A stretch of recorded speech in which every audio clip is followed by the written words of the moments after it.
SolveYourTech.com, your source for how-to guides and tutorials.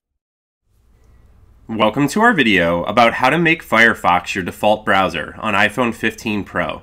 If this guide helps you out, then please consider subscribing and liking this video. If you've installed the Firefox browser on your iPhone and you would like to use that instead of Safari, then you have the option to make it your default browser. If you do want to make Firefox your default browser and you haven't installed it yet, then you're going to need to go into the App Store, select the Search tab at the bottom right corner of the screen. Then you're going to need to search for the Firefox app. And once you find Firefox, then you can just choose the Get or Cloud icon, the Get or Cloud icon to the right of Firefox if you haven't installed it already. If you do have Firefox installed already, then it's just going to say Open here. So that means that you're all set. So once Firefox is installed on your phone, if you want to make it your default browser, then you just need to open the Settings app.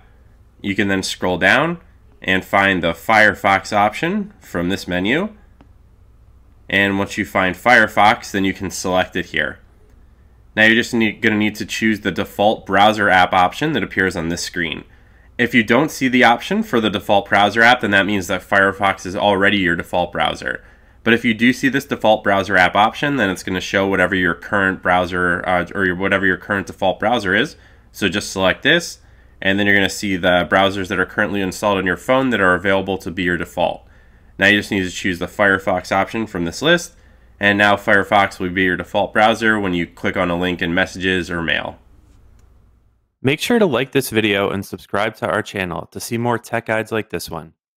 For additional information on this topic and to read the entire article, click the link in the description to visit SolveYourTech.com.